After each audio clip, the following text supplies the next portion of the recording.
Joining me now from New York is Alexander Cooley. He's director of the Harriman Institute at Columbia University. This summit, significant. It comes at a time when there's a trade war between the United States and China in full force. Also, the first time we're seeing the leaders from India and Pakistan, to my recollection, interacting since this dispute between the two nations back in February. It's also the first SCO summit for Pakistan's Imran Khan.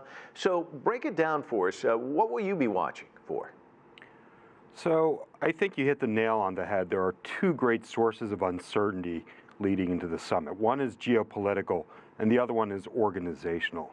Geopolitically, the summit comes at a time in which trade tensions are escalating between China and the United States. China is positioning itself as the guardian of the multilateral world trading system against what it accuses the U.S. of being capricious and political economic maneuvers. And also there's real concern about U.S. sanctions across the SCO member states. Sanctions on technology companies such as Huawei in the Chinese case, but also the rolling back of the Iran deal and what that means for countries that would like to trade oil with Iran. That's on the geopolitical level. On the organizational level, the expansion of the organization to include Pakistan and India has altered the dynamics somewhat. The SCO used to be a six-member club where China and Russia really set the agenda. And although there were disagreements between them on issues like economic cooperation sometimes, they really would work out agendas in the past.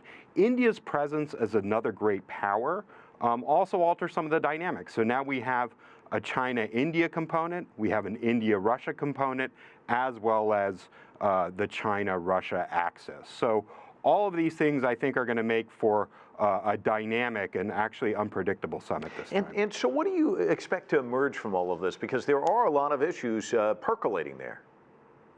So I think China would like to use the opportunity of the summit to reintroduce the SCO to its economic agenda.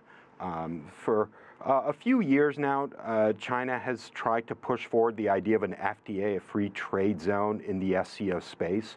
That's been consistently rejected by Russia, as well as the idea of a development bank for the SCO, which also Russia has been lukewarm on because it prefers to promote its own regional initiatives through the Eurasian Development Bank and the Eurasian Economic Zone. So I think reinvigoration of the economic agenda using what's going on with the United States and the sanctions as a point of entry, I think would be on the Chinese agenda.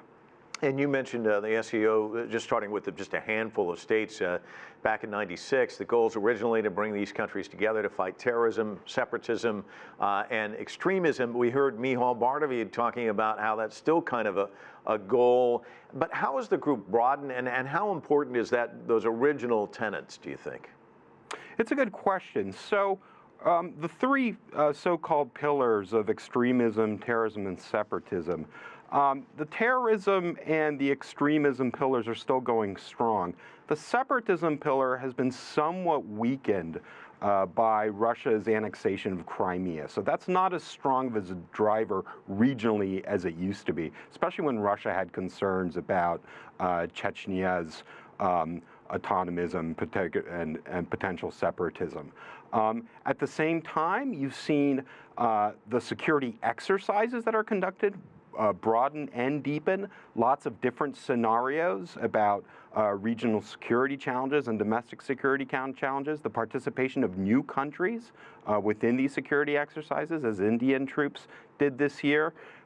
So the SCO is evolving, and after 19 years, the organization itself is really feeling out the parameters and the different sort of opportunities and constraints brought about by its new membership. Fascinating stuff. Alexander Cooley, thanks so much for your analysis.